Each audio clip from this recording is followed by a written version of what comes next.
Alemanha e Estados Unidos com 8 para trás. Isso não aconteceu. Então, você deslocou toda a manufatura para a gente chama de China. E de lá, ele exporta para as grandes economias de consumo.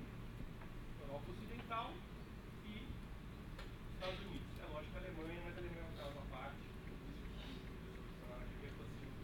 O comércio é livre e a Alemanha é vencedora, sempre. Então a Alemanha é um caso à parte, não deixar, mas você cingiu, você rachou, obrigado. Aquilo que vocês aprendem com a professora Norma, que é chamado princípio da demanda efetiva. Né? A demanda agregada está rachada geograficamente. O consumo está basicamente ou centralmente nessas regiões, e a produção e a indústria está nessa periferia asiática. Mas como é que é possível? Se o emprego está num lugar, como é que é possível fechar esse ciclo? Como é que isso foi possível? Basicamente com o endividamento das famílias. E aí, se vocês aprenderam, quem assistiu qualquer um dos filmes sobre a crise, aprendeu como é que funcionava. Você pegava um sujeito, sentado em frente a uma casa quase caindo no Alabama, e falava assim: o senhor quer refinanciar essa casa antes que ela caia? Mas como que eu vou fazer isso de refinanciar essa minha casa antes que ela caia? É simples. A gente dá o crédito para isso, você deixa como colateral a sua casa, como os imóveis sempre estão valorizando, está tudo certo. Se você não conseguir pagar, eu executo a sua casa.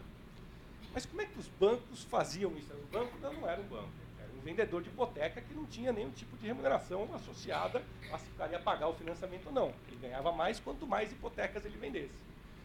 E o banco? Como é que o banco levantava recursos para isso? Ele pegava e fazia como se fosse um tempero. Assim, ele ia combinando várias pessoas que tinham esse monte de dívida ruim e criava um veículo estruturado de investimento, que é um nome bonito. A gente põe nome bonito nas coisas para conseguir vender. Perguntava para a agência de rate: tá bom essa composição aqui? Você vai me dar um rating bom para eu poder ir para Wall Street vender isso aí? Tá bom. Você conseguiu fazer um bom tempero. Aí você vendia em Wall Street aquilo no mercado secundário. E eu tive a oportunidade de estar aqui, nesta mesa, perguntando para o... Está gravado isso, então não estou dedurando ninguém. O professor Gustavo Franco foi: professor, você não está preocupado com esse negócio, o pessoal ficar pulverizando esse risco? Depois ele falou: não, Gabriel, agora que você vai de mercado secundário, o risco não fica mais em um só. Pulverizou, então não tem mais chance de ninguém quebrar. Por isso que não vai dar problema esse negócio da crise imobiliária. Esse é o problema, pulverizou. Eu não tenho mais como salvar um banco agora. Está todo mundo, né, com esse problema. E os hedge funds especializados compravam esse papel com grande alvoroço. Bom, isso vai cindir em 2008, isso vai fraturar em 2008, né, esse processo de endividamento assim. E aí entra um ponto que eu acho que é muito interessante a gente analisar. A política do quantitative easing, que começa com 700 bilhões para tentar salvar esses bancos e hedge funds, é muito interessante porque ela está usando uma política basicamente de cunho keynesiano. Mas é interessante analisar como o remédio gerou um efeito colateral, que é exatamente o que se queria evitar. O que você fez? Você pegou todos esses títulos, esses papéis, que tinham recebíveis, e o valor dele estava muito associado à segurança que você teria de que você ia receber aquele valor. E quando as pessoas começam a desconfiar que não vão receber, o que elas querem? Elas querem liquidez. Elas querem trocar papel por dinheiro. E conforme vou trocando papel por dinheiro, o papel vai perdendo valor até que ninguém aceita mais dar dinheiro em troca daquele papel. É isso. E aí o balanço do fundo vai quebrar, o balanço do banco vai quebrar, porque não vai conseguir fazer isso. E aí os bancos centrais entraram comprando esses papéis. Para quê? Para gerar uma demanda e sustar a deflação desse estoque de ativos. É isso que foi feito. Eu sustei a deflação do estoque de ativos. Eu não deixei aquilo despencar, porque eu entrei jogando demanda naquilo ali. Foi isso que foi feito. Eu entrei jogando demanda naquilo ali ou eu continuo jogando demanda naquilo ali? O que está acontecendo hoje, não sei se alguém teve a oportunidade de ver, o que aconteceu na sexta-feira e na quinta-feira. Na quinta-feira teve uma entrevista longuíssima do Mário Draghi, presidente do Banco Central Europeu, e na sexta-feira teve um rally contra o dólar despencou no mundo, porque os bancos centrais não sabem como voltar a normalizar os seus balanços. O que você está falando, Gabriel? Ao ficarem comprando esses títulos, mas comprando como? O Banco Central Europeu compra mensalmente títulos públicos e privados líquidos no montante de 60 bilhões de euros. sistematicamente. 60 bilhões de euros líquidos é o que o Banco Central Europeu compra. O Fed estava comprando 45 bi mês. O que significa isso? Que se eu somar o balanço dos bancos centrais dos Estados Unidos, da Europa, da Suíça, do Reino Unido, do Japão e da China, os bancos centrais desses países vão ter ali esses títulos, esses papéis que eles estão comprando, 20 trilhões de dólares, eu repeti, 20 trilhões de dólares no balanço dos bancos centrais. É 40% do PIB mundial. E aí o que está acontecendo? Quem tiver interesse, é muito divertido vocês verem as entrevistas da Yellen e do Draghi. Porque aí o pessoal fala assim, olha, deixa eu falar, tem um problema aí, você está com 4,7 tri no seu balanço. Quando é? Não, nós vamos normalizar, nós vamos começar, vamos fazer. Aí tinha lá no anexo 17, sai um exercício.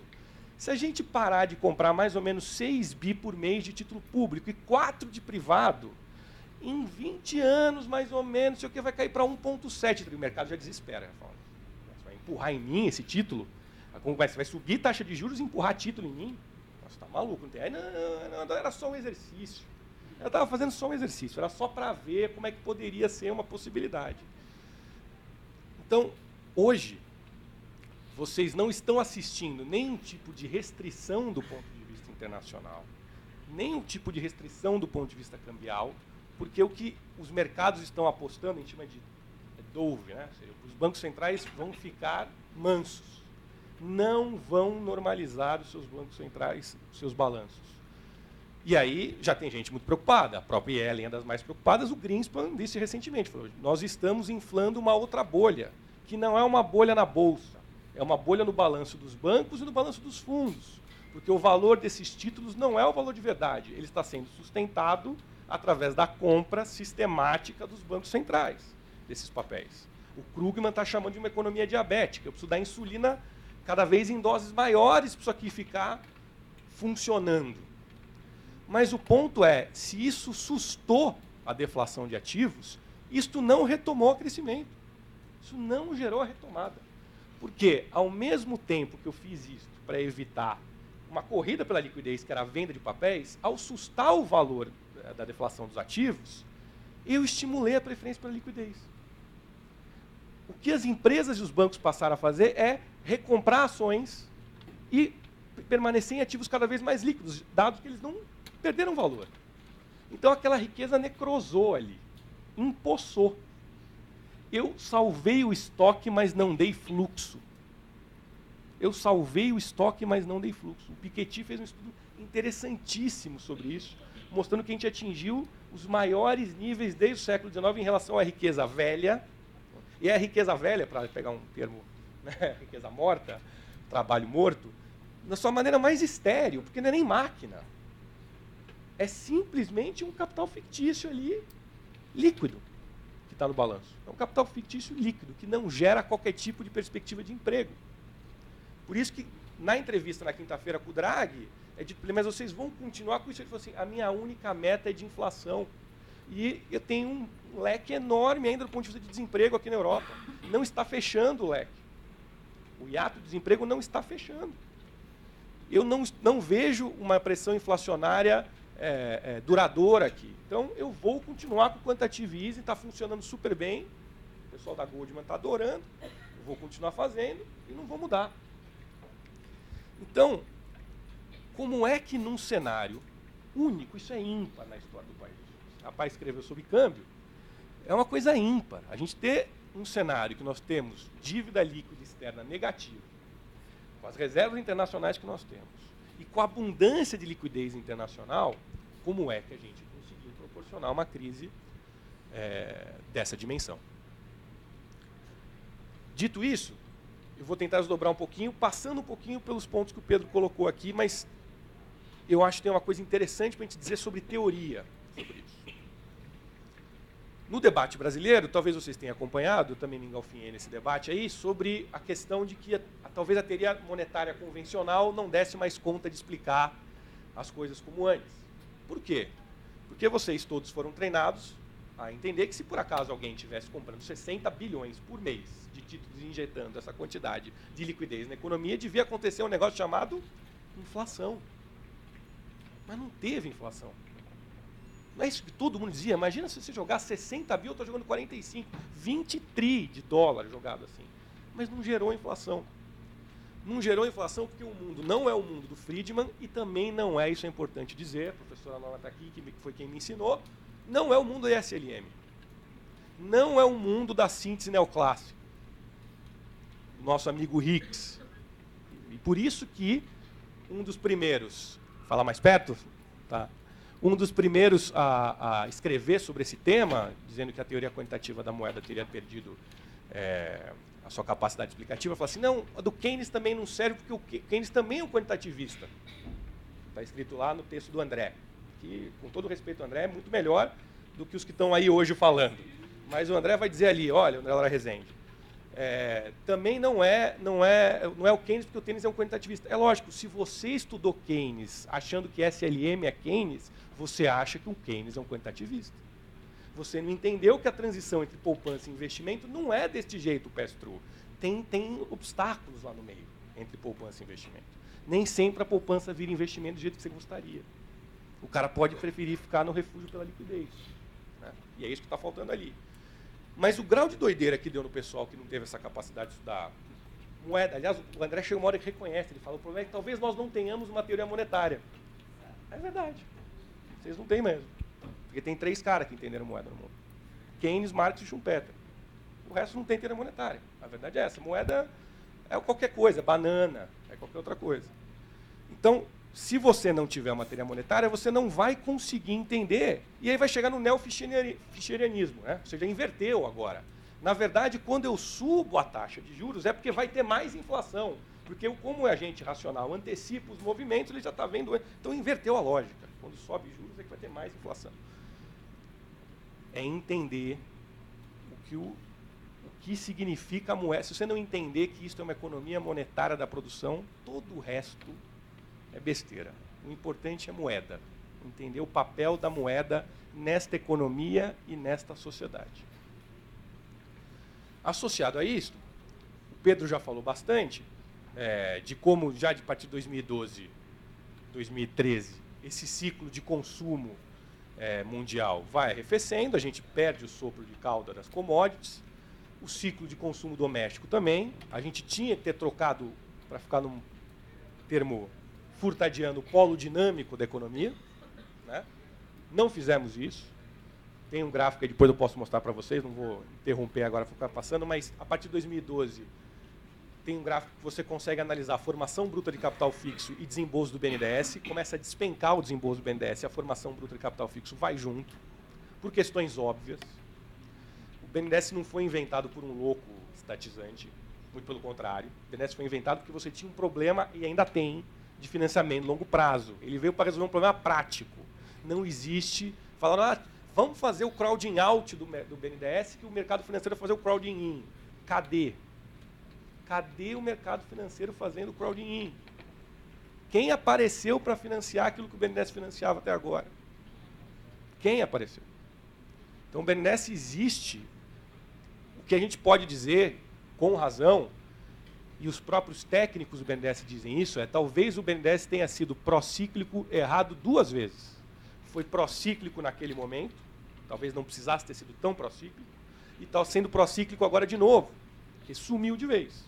Saiu o desencaixe de 250 bi para abaixo de 100 bi. Esse é o tamanho da redução que você fez.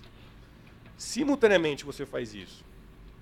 Você decide dobrar a taxa de juros, estava em 7,25 e põe em 14,25 a taxa de juros. Dá um choque nos preços administrados, energia 50%, cimento asfáltico e petróleo 90%, e acha que vai controlar uma inflação de preço administrado com taxa de juros, brincando de defasagem. Brincando de fazer defasagem. E aí decide fazer o pior ajuste fiscal do mundo. Ou seja, quem teve paciência de ler... Não precisa pegar o Keynes com a socialização do investimento, criando uma rede de segurança. Vai no Myrdal só. Vai no Myrdal. E vai ver que precisa tratar gasto de capital e gasto de custeio diferente. São 2 coisas distintas.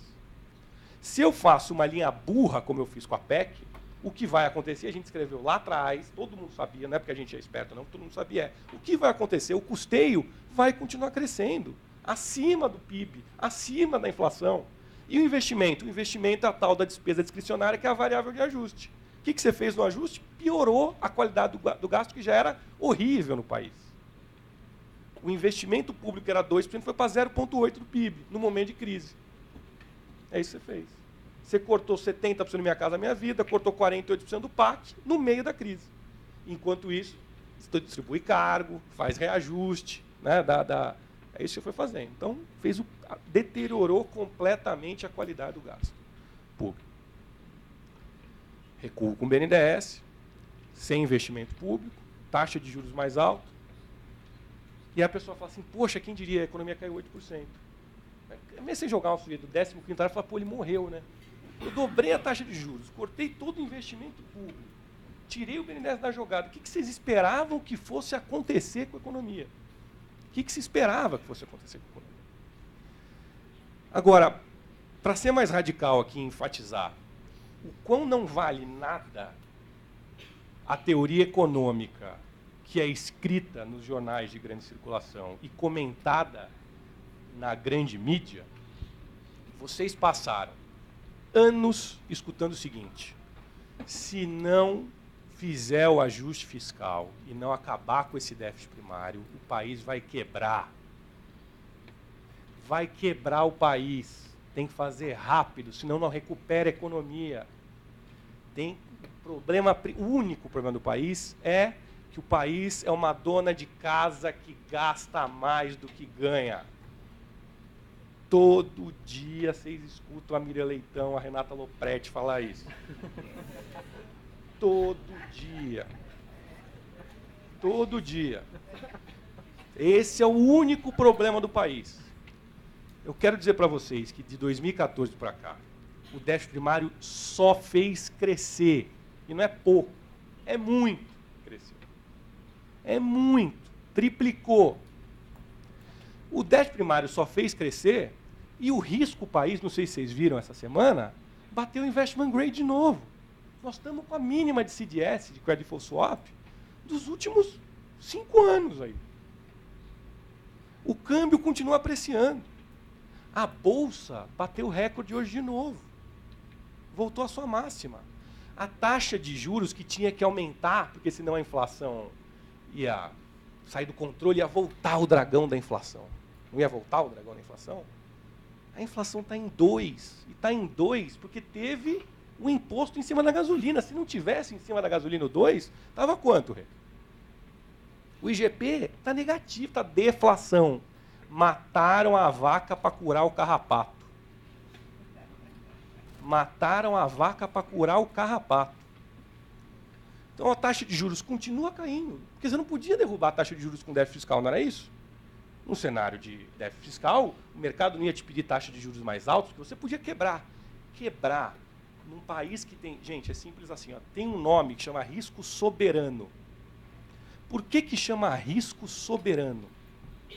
Porque se eu emito a minha moeda, por que é que eu não vou pagar a dívida? Ah, mas isso é que você está falando é inflacionário. Isso a gente já discutiu lá no quantitative easing, já passamos. Outra.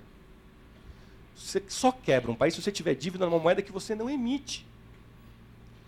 Se você fizer, eu duvido aqui, é prêmio Nobel de Economia quem fizer, acha uma correlação entre nível de endividamento, nível de déficit primário e taxa de juros. Pode escolher quem você quiser, Rússia, Japão, Turquia, Chile. Eu quero que vocês achem uma correlação, tem que estar lá. Assim, ó, o país com a maior taxa de juros tem que ter o maior endividamento e o maior déficit primário. E aí vai caindo. O Brasil teve superávit primário de 98 até 2013. O que significa isso? Que de 98 até 2013 o Brasil arrecadou, foi uma dona de casa bem comportada. Ela arrecadou mais do que gastou. E ainda assim nós tivemos as taxas de juros mais altas do mundo durante todo este período. Por quê? Porque para você entender a moeda, tem uma coisa desagradável sobre a gente, que a gente não tem moeda.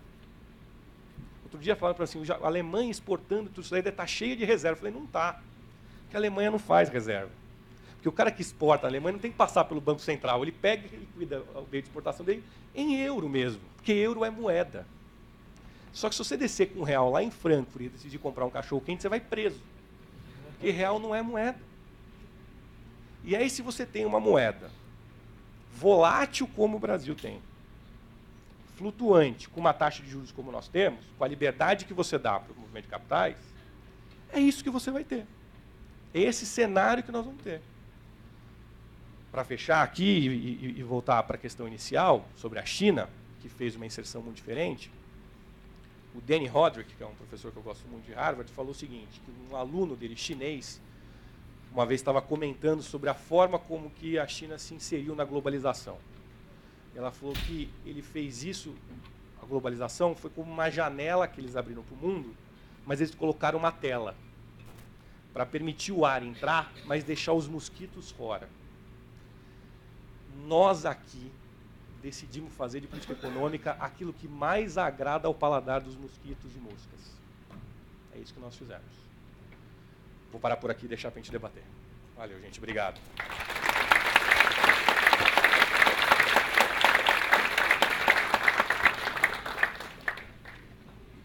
Gente, antes de abrir para as perguntas aqui, só mais um informe. Como serão contabilizadas as horas? Para quem ainda não está acostumado, quem pegou esse papel aí, quem não pegou, pega ao final. No final, nós daremos os carimbos.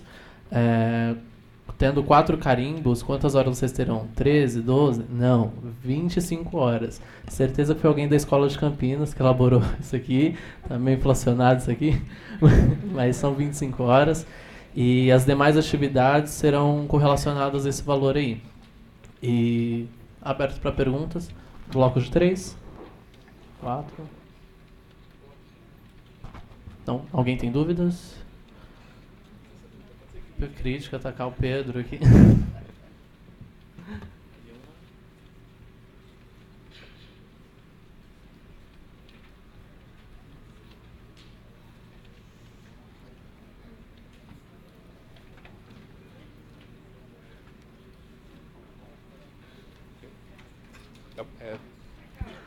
Não tá. Som.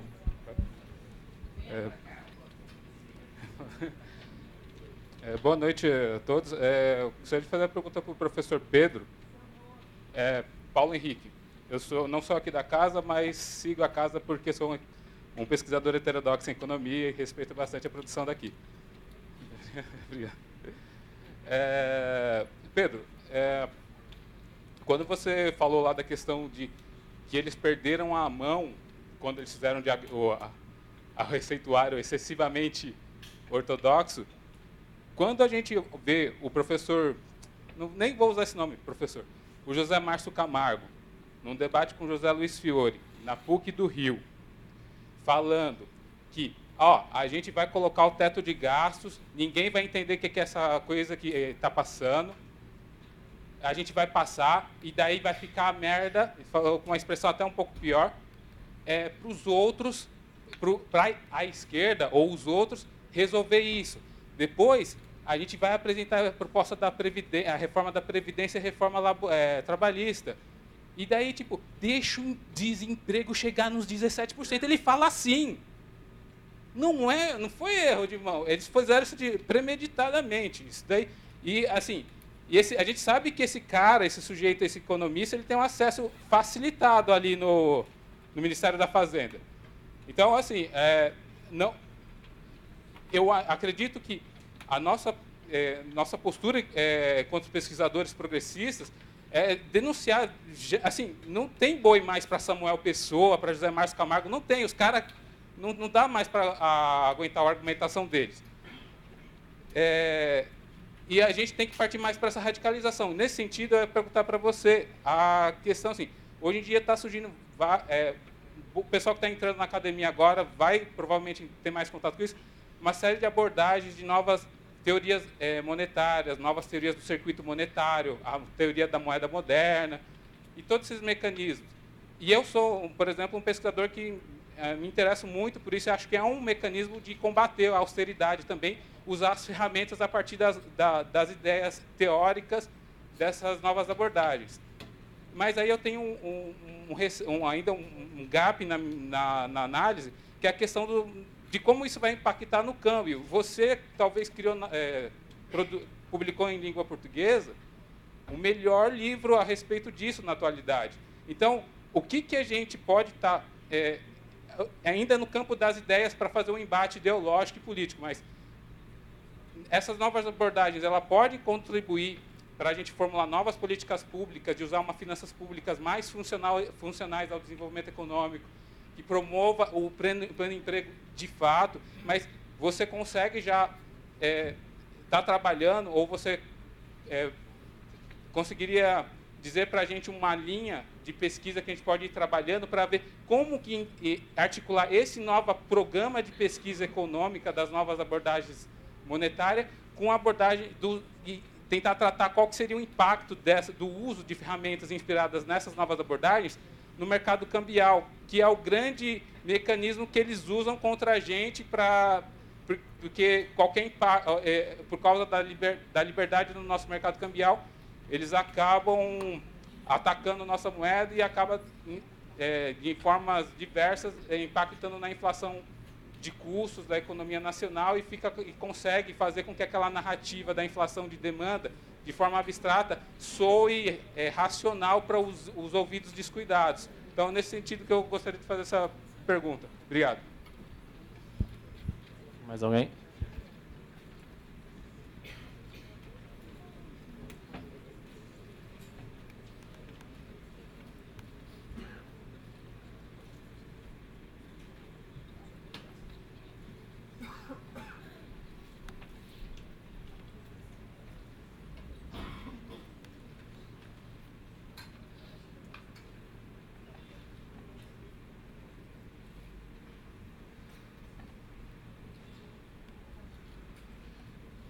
Boa noite. Meu nome é Everton, sou aqui da Economia. Eu gostaria de fazer uma pergunta para o Gabriel. O Rossi anteriormente disse que a parte da culpa era da aumento da taxa de juros, da mudança na política. Mas se pegar desde o governo, do governo Lula, a geração de empregos que houve, os incentivos que foram feitos, eles não geraram nenhuma mudança estrutural. Foi mais na construção civil, foi setores imediatos que, no curto prazo, geraria empregos. Tem o setor de serviços que tinha bastante empregos também, mas quando isso passasse, o desemprego seria o que aconteceu. Você tem empregos com salário baixo, você tem um subemprego, você não tem nenhuma mudança estrutural. Considerando que, tirando tudo isso que aconteceu, essa PEC e tudo mais, mantidos os parâmetros que existiam, o que poderia ser feito para haver uma mudança real de fato, no longo prazo?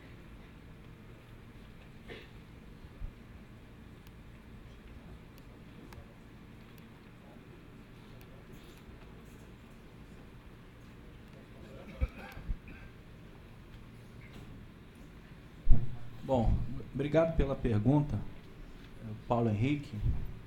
Eu vou aproveitar para descrever de uma forma um pouco mais didática, intuitiva, essa coisa que a gente tanto fala aqui. Por que o corte de gastos ele impacta numa economia? Tem muita complexidade, mas a gente consegue sistematizar isso de forma didática e de forma intuitiva até. Porque a crise que a gente está vivendo é uma crise de demanda. Por que é uma crise de demanda? Os elementos da demanda não respondem. Agora a gente tem algum alívio da demanda externa, que tem ajudado um pouco o Brasil. Mas a crise é essencialmente uma queda no consumo das famílias, uma queda no investimento, que é um elemento de demanda das empresas, uma queda agora no gasto público, que era o elemento que podia puxar, e a demanda externa agora está voltando a responder. Cada tipo de gasto tem certos multiplicadores. Essa discussão dos multiplicadores, ela está, vamos dizer assim, pegando fogo. Dentro da ortodoxia, inclusive. É uma discussão que eles compraram, estão discutindo, e a gente está debatendo, viu, Paulo Henrique? Eu não tenho problema em debater com... Cadê o Paulo Henrique? Não tenho problema em debater com Samuel Pessoa, com Marco Lisboa, com essas pessoas que, inclusive, estão incorporando várias das nossas discussões. E uma delas é a discussão dos multiplicadores. Qual é a ideia do multiplicador? A ideia é que, dependendo do gasto que você faz, isso tem um efeito sobre a renda. O meu gasto é a renda de alguém. Se eu paro de gastar, alguém para de receber. Tá? Alguns tipos de gasto têm um efeito multiplicador maior, por vários motivos. Tá? Às vezes o gasto que eu faço vaza para fora, às vezes o gasto que eu faço vai para alguém que faz muita poupança. Então, o efeito sobre a economia pode ser maior ou menor. Então, se do ponto de vista individual, o meu gasto é a renda de alguém, se eu paro de ir, por exemplo, no restaurante, ele para de vender um prato, se todo mundo para de ir no restaurante, eventualmente o restaurante vai fechar, ele vai desempregar, e aí um elemento de demanda gerando desemprego. Se o Estado, se o governo para de gastar, aí é muita gente que para de receber. Tá? E o governo tem vários tipos de gasto. Tem gasto com investimento, que tem um multiplicador muito alto. Tem o gasto social, que tem um multiplicador muito alto. O que o Gabriel falou aqui, a história da como é que chama mesmo? A burrice e ostentação, que no momento, aí na verdade também é um elemento prático. Se você vai fazer ajuste fiscal, a primeira coisa que você corta é investimento, por uma questão que é o gasto que está ali para o governo cortar. E quando na verdade ele devia preservar aquele gasto, ele vai e corta, porque é um gasto que, primeiro, não é o salário do professor que vai encher o saco, não é a merenda da criança, é o investimento, que é uma coisa que iria acontecer e não vai mais acontecer, então ninguém vai sentir falta de uma coisa que ainda não existe. Então você corta o investimento. Mas o investimento tem muito efeito multiplicador. Poderia estar gerando renda. E aí o que eles argumentam? Eles dizem, olha, não, o gasto público vai ocupar o lugar do setor privado e gera inflação, e não gera crescimento, não tem multiplicador. O multiplicador é baixo. Eu vou falar uma coisa para vocês que é importante. Nós aqui não estamos falando que é sempre bom gastar, do ponto de vista do governo. Nem sempre é bom gastar. O que a gente está falando é quando tem desemprego, quando tem capacidade ociosa, aí o gasto tem um efeito grande, tem um multiplicador alto. E é fácil entender isso, é intuitivo. Por exemplo, o governo vai contratar uma empresa para fazer uma construção. Imagina a economia bombando, crescimento lá no alto. Qual é o efeito multiplicador desse gasto? Pode não ser tão alto. Por quê? Porque essa empresa, ela tem muitos clientes, ela pode não ter capacidade de atender todas, e ela vai atender o governo jogando o preço para cima, e vai deixar de atender o cliente privado. Aí o gasto público não está com um efeito bom na economia. O efeito multiplicador muito baixo, e eventualmente pode gerar inflação. Pode gerar inflação, mas não necessariamente gera inflação. Agora, imagina uma economia parada, com desemprego, que o dono da empresa construtora não tem nada para fazer. E aí vem o governo e faz um plano de investimento. Esse cara vai contratar gente, vai construir e não vai aumentar preço. Não tem pressão inflacionária nenhuma sobre a economia. Ou seja, aí, no momento de crise, o efeito multiplicador é altíssimo. E é isso que tem se observado na literatura internacional. Inclusive na literatura ortodoxa. Acabou de sair um texto agora, mês passado, sobre isso. Dizendo que nos momentos de crise, o gasto público é importante, tem um efeito multiplicador importante, mesmo em países que têm dívida alta. É o texto do Auerbach, né? Saiu agora recentemente. Ou seja, é uma discussão muito importante e a gente está na contramão disso. E isso tem tudo a ver com o Abba Lerner e a teoria monetária moderna. Cadê o Paulo Henrique? Está aí. Né? O Abba Lerner você conhece, né? Das finanças funcionais, etc. A gente tem que voltar a estudar isso. Tá? Aí, respondendo diretamente ao Paulo Henrique, a história da Modern Money Theory, que é uma teoria monetária neocartalista, não é? E que é muito discutida nos Estados Unidos, com o Randall Wray e essa turma. É muito interessante o que eles falam. Eles são radicais. Eles dizem que qualquer país, primeiro, não tem limite nenhum para o gasto. Depois, qualquer país pode jogar a taxa de juros a zero, que não tem problema. Desde que ele seja soberano, um emissor de moeda, etc. E tem uma taxa de câmbio flutuante, que aí não tem problema, você flexibiliza a taxa de câmbio. Eu tenho algumas restrições, eu acho que do ponto de vista teórico é muito interessante. O modelo teórico é interessante. Agora, Uma outra coisa que a gente tem que discutir aqui no Brasil, e aí falando de agenda de pesquisa para você, eu acho que a gente tem que integrar esse arcabouço teórico com uma discussão institucional, que foi citada aqui pelo Gabriel, que é a nossa inserção na globalização financeira. Aí tem limitadores. Porque aí a taxa de câmbio, por exemplo, vira um instrumento de pressão no mercado. Eu não posso jogar a taxa de juros para onde eu quiser no Brasil. Eu poderia, se eu fizesse uma regulação financeira forte, controle de capital, principalmente fluxos mais voláteis. Aí eu poderia jogar a taxa de juros para baixo, mas sem isso eu não consigo. Então, em termos de agenda de pesquisa, que aí também fica de sugestão para as teses, dissertações, monografias, eu acho que a gente tem que estudar como que no Brasil você fez uma economia que é muito sensível aos choques externos financeiros, ao ciclo de liquidez. E aí, aproveitando para falar do tema do meu livro, a gente tem a taxa de câmbio real-dólar, que é a mais volátil do sistema. Por que a gente precisa de uma taxa de câmbio tão volátil? Que ao longo dos ciclos se aprecia mais do que as outras, se deprecia mais do que as outras, parece uma montanha russa, taxa de câmbio real-dólar. E qual é o motivo disso? Eu tenho uma explicação aqui, que é a minha hipótese. Taxa de juros muito alta, então o diferencial de juros atrai o capital especulativo. E 2, uma institucionalidade que atrai a especulação, principalmente o mercado de derivativos muito líquidos. Então é isso, na hora da crise, sai todo mundo correndo, porque se endividou lá em moeda-chave, endividou em dólar, endividou em ien, e aplicou no Brasil. Na hora do boom, quando está tudo tranquilo, taxa de câmbio aprecia, porque você toma empréstimo a juros zero e aplica um juro alto. Então isso faz a nossa taxa de câmbio extremamente volátil.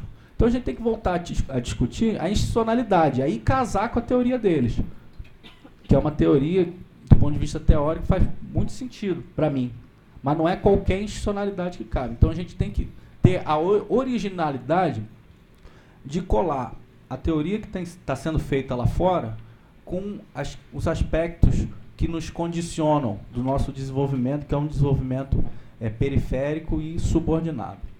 Obrigado. Eu vou emendar o que o Pedro colocou para comentar um pouco o que você falou, Everton, aí, porque eu acho que o que você estava colocando é o seguinte: não houve uma mudança estrutural, e quando eu entendo a mudança estrutural é nesse ponto que o Pedro está comentando, de mudar a nossa inserção na economia internacional. E aí, viu, Pedro, eu sei que você deu essas porradas na Fiesp aqui, mas eu vou defender as nossas cepalinas aqui, ó, as duas, porque tem um lado da Fiesp que ainda é desenvolvimentista, que é a Renata. É esse lado. Brincadeira. Mas a Fiesp fez um estudo interessantíssimo mostrando, me corrija se eu estiver equivocado, de que a nossa participação da indústria no PIB voltou para o período café-filho. É isso que a gente conseguiu fazer. Essas coisas, né? É mais ou menos que nem engordar e emagrecer, né? Demora uma semana, você fica um mês fazer o regime, né? Um dia que você faz besteira, você desfaz tudo, né? Então você ficou 40, 50, 60 anos industrializando, aí você chega lá, faz um câmbio desse, né? E aí eu acho que essa questão de você... Porque esse é um ponto importante a também ser discutido. Virou moda agora dizer, esse negócio de indústria não importa. Você pode produzir o que você quiser, não é isso? Produz o que você quiser. Você pode... Não é isso? Você produz soja, que você vai ser rico produzindo soja com 200 milhões de habitantes. Não é isso? Aí sempre um exemplo, a Austrália. A Austrália é um ótimo exemplo. Tem 15 milhões de habitantes, ninguém mora no meio. Então você tem duas opções. Ou você industrializa ou você mata os outros 185 que a gente tem aqui. Porque com 15 milhões de habitantes dá para você exportar soja e viver bem. Dá tranquilamente. O resto está no nome. Se chama Revolução Industrial. Tem o porquê chamar.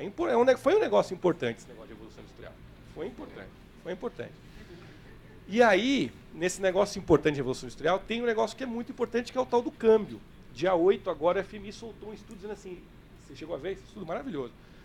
Fizeram uma nova descoberta, que câmbio desvalorizado, você viu isso? Ajuda a indústria. Descobertas são consistentes com vários testes matemáticos que eles fizeram, que quando desvaloriza o câmbio, especialmente em países em desenvolvimento, facilita a geração de emprego.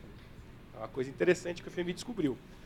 Mas, aqui, nessas descobertas do FMI, o que eu acho que é importante a gente entender é, o nosso programa aqui de meta de inflação, para a gente entender tudo o que aconteceu, eu acho que um ponto-chave aí é entender como é que foi feito o nosso programa de estabilização monetária. Como é que foi feito o nosso programa de estabilização monetária? Porque a meta de inflação, na verdade, é uma muleta para a âncora cambial. A nossa meta de inflação é uma muleta para a âncora cambial. Como a gente não conseguia mais fazer, a gente falou assim, não tem mais âncora, mas tem a meta. Toda vez que tem desvalorização cambial, a meta tem que ficar de joelho e pedir desculpa. É isso que acontece. Então, você põe a taxa de juros nos píncaros, não é porque você tem uma inflação de demanda, é para tentar criar uma disparidade tamanha entre a taxa de juros doméstica e externa para atrair capitais e conseguir valorizar a sua moeda e conseguir conter a inflação por este caminho. E assim a gente vai historicamente. Assim nós vamos historicamente. E agora o que nós estamos fazendo? Apesar de estar reduzindo a taxa de juros, e vai cair mais, porque mesmo no modelinho dinâmico, estocástico, de equilíbrio geral, o cara hoje, ele vai lá e não tem mais taxa de juros natural, tem a Nairu, né? Que é a não aceleradora. Né? Então ele fala assim, olha, como tem desemprego, nós estamos distantes da taxa de desemprego que acelera a inflação. Então eu posso hoje colocar a taxa de juros abaixo da neutra. Então mesmo no modelinho do Banco Central, hoje tem desculpa para você colocar abaixo da neutra. Então o Ilan, que ancorou as expectativas, vai ser bom de Banco Central assim lá longe, né? Botou, ancorou lá no fundo, falou, pode agora baixar a taxa de juros ainda mais. Mas o câmbio continua apreciando. Nós vamos voltar a apreciar câmbio, vamos voltar a detonar a indústria, a Bolsa vai andar com serviço e consumo, e nós vamos achar bonito de novo comer alface de Paris e que a doméstica de vocês vai para Miami, vai ser legal de novo. A gente vai voltar a achar bonito isso. E assim a gente não faz a industrialização como fez a China, como fez a Coreia, que é uma industrialização voltada para competir no mercado internacional. Por que essa coisa da industrialização voltada para competir no mercado internacional é muito importante? Porque essa turma que diz que produzir qualquer coisa serve, vê o mercado mundial, o comércio mundial, meio como se fosse um grande amigo secreto. Se você se comportar e levar o seu presentinho, vão trocar com você. Você leva soja, alguém leva TV tela plana, entendeu? Você leva soja, alguém leva BMW, e você troca. É tipo um amigo secreto. Mas a verdade é que está todo mundo competindo. Esse negócio de globalização é uma concorrência em níveis hierárquicos monetários assim extremamente acirrado. Ninguém está brincando, a não ser os nossos economistas.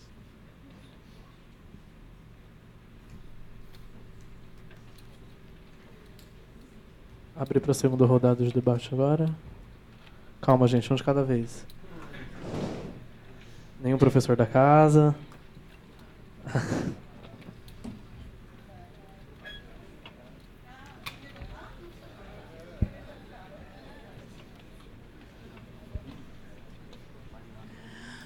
Boa noite.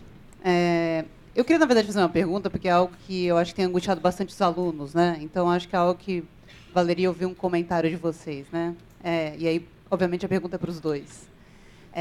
Que é como é que, e dado que vocês não falaram ainda, vou lançar como uma provocação.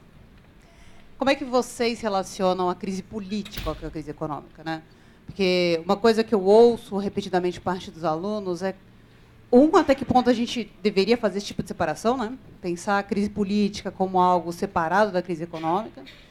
E, dentro dessa discussão, até que ponto a gente pode dizer da crise política como algo que agravou a crise econômica. Então, a gente tem todas as escolhas fiscais que foram feitas em 2015, e a crise política agrava um movimento que já vinha ocorrendo, ou não, ver a crise política, na verdade, como um dos fatores geradores primordiais da própria questão econômica que a gente vive hoje. Então, queria ouvir um pouco um comentário de vocês, porque é algo que os alunos têm trazido todo o tempo para a sala de aula.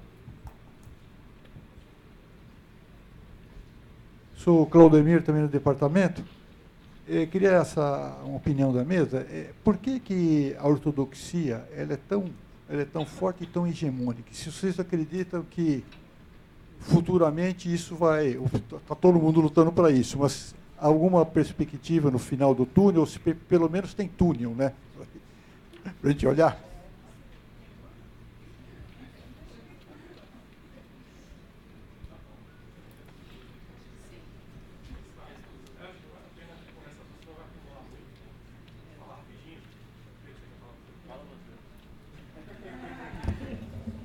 Vou responder as duas super rápidas aqui. Eu acho que assim, a crise política afeta a crise econômica, depende de para quem você torce, se você é o mercado. Né? Então, se você é o mercado e o Janot não vai conseguir mais acusar o Temer, e você tem o Dream Team da equipe econômica que tem licença para matar e pode ter o déficit primário que quiser, não tem crise política. Não tem crise política. Aconteceu tudo o que aconteceu e o CDS está derretendo, a bolsa está andando, os juros está caindo e a inflação está ancorada e as expectativas estão funcionando e o mercado está funcionando. Então, se você torce por um lado, o que tem é torcida. E acho que nessa mesma linha a questão da ortodoxia. Né? Que ortodoxia?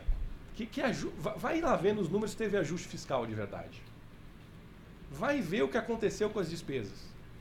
Vê se alguém está pedindo ortodoxia e está reclamando. Vê se alguém está falando de ter um problema. Passou de... Antes, imagina se você falasse com outro ministro da Fazenda que você tinha que aprovar para ampliar o déficit fiscal para 160 bi. Rapaz, você imaginou o que ia ser o Bom Dia Brasil? Você imagina que sabe aquele programa que tem o camarote, não sei o que, você imagina o que ia ser aquilo, as pessoas estão com lança-chamas, assim, 160 B, acabou o país, quebrou, vende tudo, foge de navio. Ninguém fala nada. Ninguém fala nada, porque o mercado pode enganar todo mundo, menos a si mesmo. O mercado quer ganhar dinheiro. Ele quer ganhar dinheiro.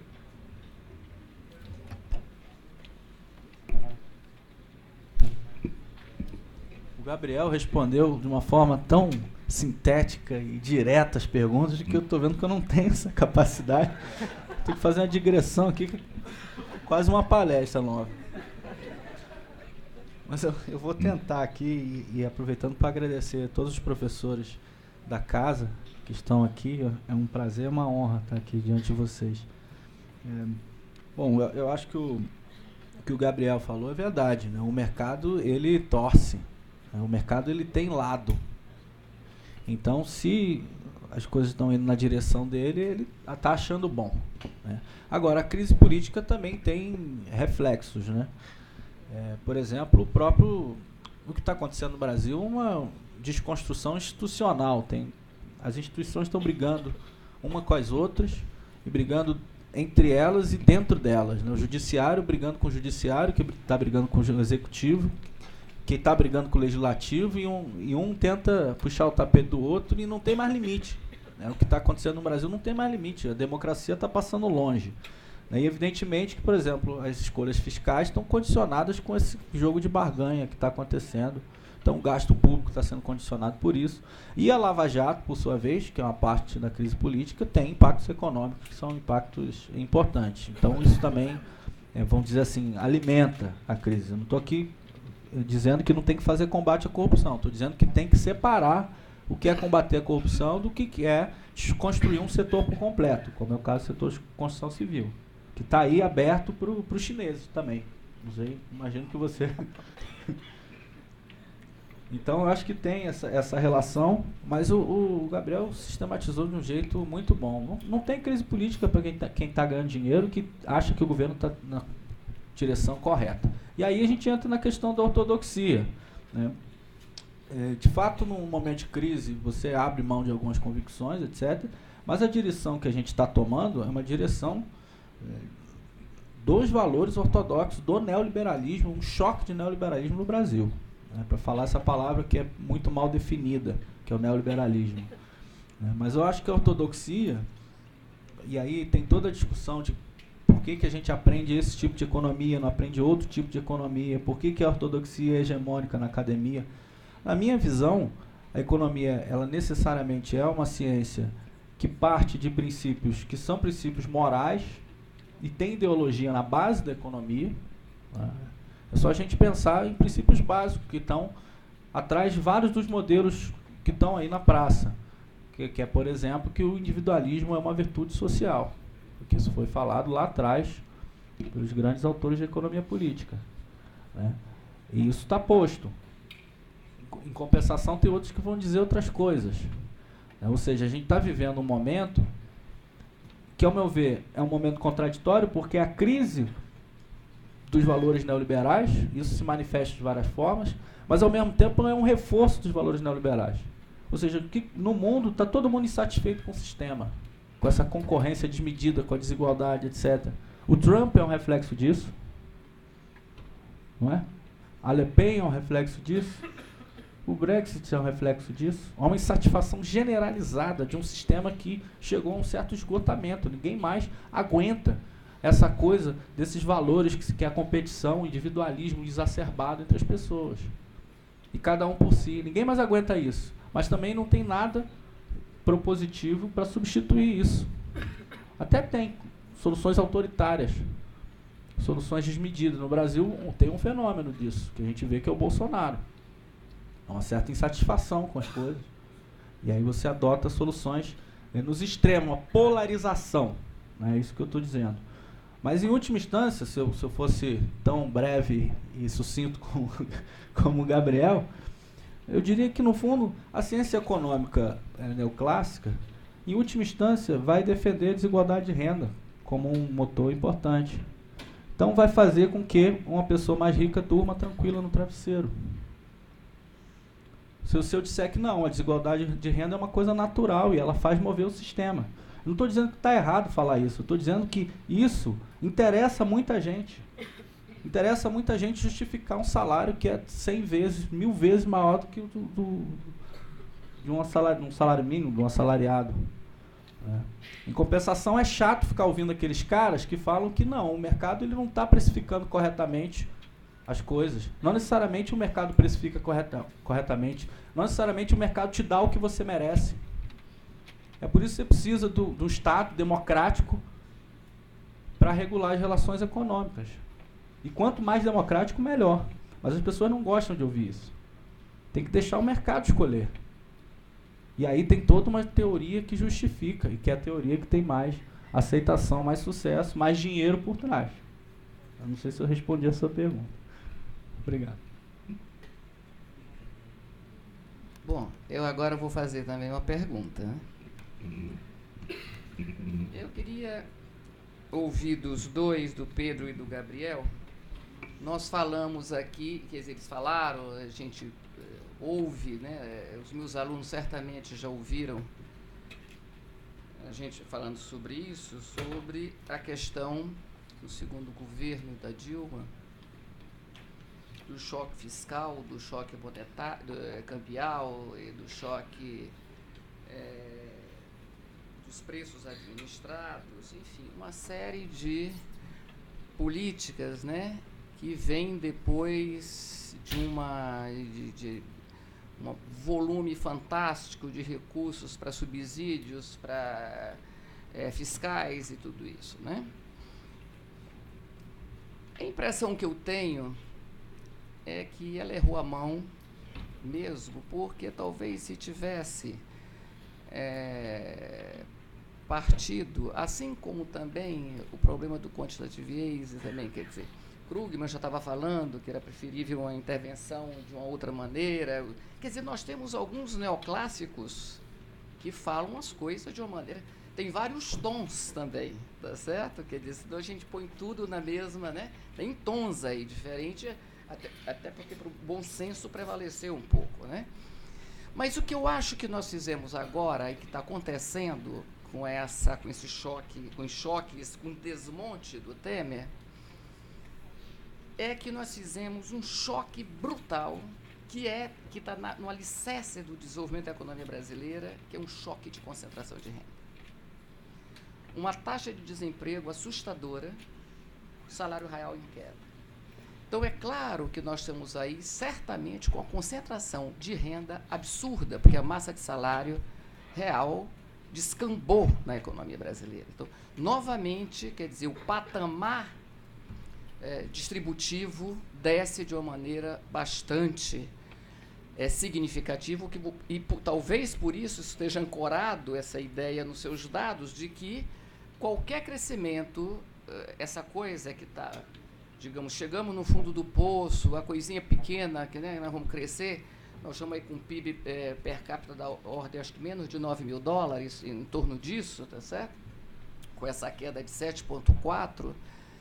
Então, quer dizer, é uma situação extremamente perversa, nós vamos crescer. A minha impressão é que nos próximos anos, a economista adora fazer previsão, na maioria das vezes erra, entendeu? Porque o mundo, ainda bem, né? O mundo, a sua dinâmica mas de qualquer forma, que tem a impressão que tomar aí 10 anos caminhando com saltinhos muito pequenos, tá certo? Mas num patamar de concentração de renda muito pior. E isso, para mim, num país pobre, muito pobre. O Brasil é um país muito grande, isso já impõe uma dificuldade que não é brinquedo, uma população de 200 milhões de habitantes, não é?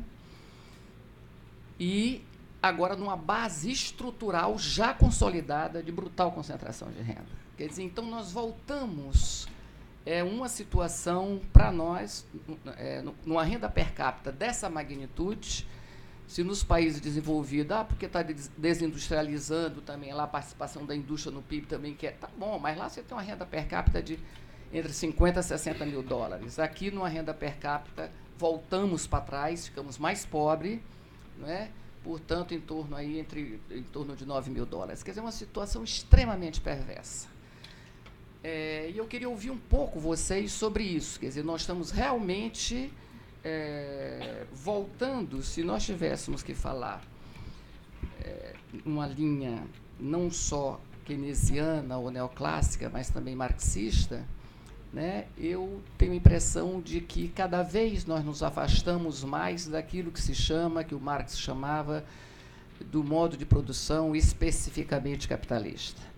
Ou seja, onde você tem um predomínio efetivo, tá certo, da mais-valia relativa.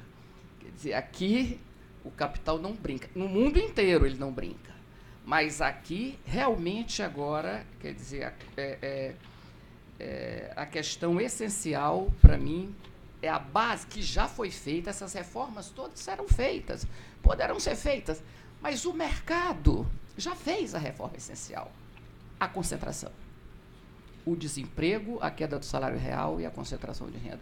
Aqueles dados que o Valor encomendou de um estudo de colegas nossos com base no PNAD, demonstraram que se tem aí uma estimativa de 60 milhões de pessoas sem renda, não é? 15, quase 16 milhões de famílias. Então, isso é uma situação bastante complexa da economia brasileira, né, da nossa sociedade, né, porque é aqui que nós vivemos. Então, como é isso de um lado? De outro lado, nós falamos aqui sobre o Estado, sobre o gasto público, sobre nós todos... até porque ser contra o gasto público, ser contra o gasto fiscal, eu acho isso uma tolice, porque, na verdade, a demanda agregada no mundo inteiro, 30%, 40%, 50% é o Estado que, de alguma forma, conduz, né? Se a gente pegar os Estados Unidos, toda a indústria de guerra e todas as externalidades geradas a partir daquela coisa monstruosa, tá certo? Quer dizer, enorme. Então, quer dizer, tudo bem, mas nós temos aqui um problema que vocês levantaram que eu acho muito interessante, a questão da moeda. Isso é o diabo, porque, de fato, o poder americano não é bomba atômica, isso aí o Paquistão também tem. O problema, a questão é a moeda. Ou nós entendemos isso, ou nós vamos ter muita dificuldade de entender o momento em que nós estamos vivendo, né? E o que é realmente o que o Keynes chama, né, de uma economia monetária, né, rigorosamente monetária, né? Então, essa é uma questão importante. Nós levantamos aqui o problema da moeda no Brasil, né? E o real? Isso é um problema. Ela está ancorada onde? Qual é a ancoragem efetiva da nossa moeda em termos de produtividade, enfim, não é? E diversidade da produção e tudo isso.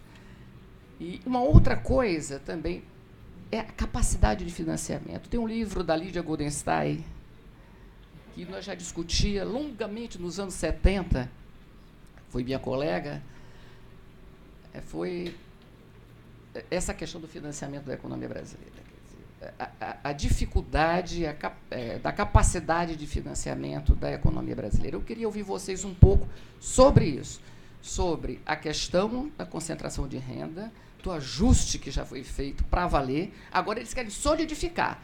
Agora tem que mudar, e aí você tem toda a razão, eu acho, que é outra modalidade, é outra estrutura, tá certo? Agora, com a reforma trabalhista, a reforma da Previdência, que eu não sei muito bem, é uma coisa meio...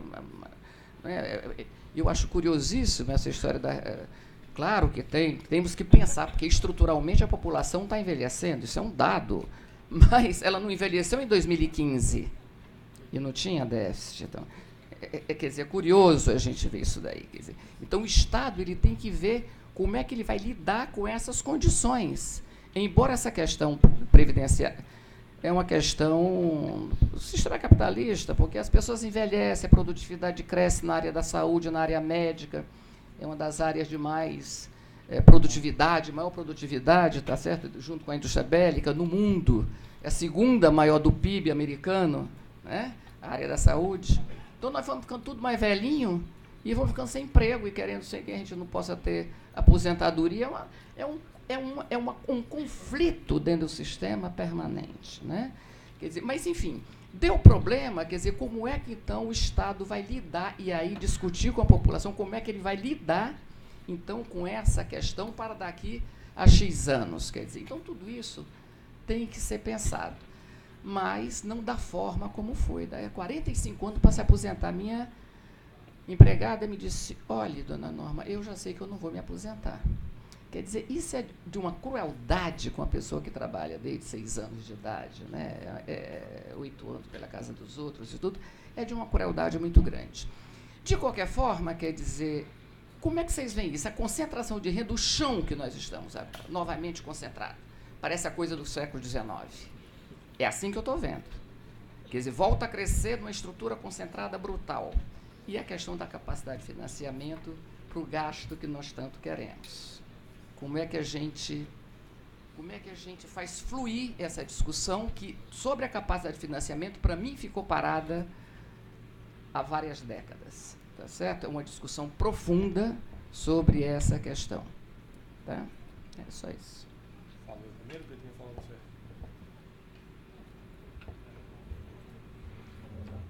Mais algum? Acho que vamos responder essa aqui, que você dá um tema longo e depois a gente passa para o próximo. Acho, Pedrinho, pode ser? Ao contrário. Não, eu acho assim, do ponto de vista Brasil, Norma, eu vou fazer primeiro a parte ruim para depois tentar dar um alento. Se você olhar o modelo que está aí, é perigoso eu falar isso, porque sempre pode ter alguém que se ofenda aqui, mas nós estamos assim, a passos largos acelerando para o modelo África do Sul. Assim. Nós vamos ser um país primário exportador, com um alto grau de concentração de renda, muita gente morando em condomínio andando de carro blindado, muita gente pobre na rua, e é isso aí.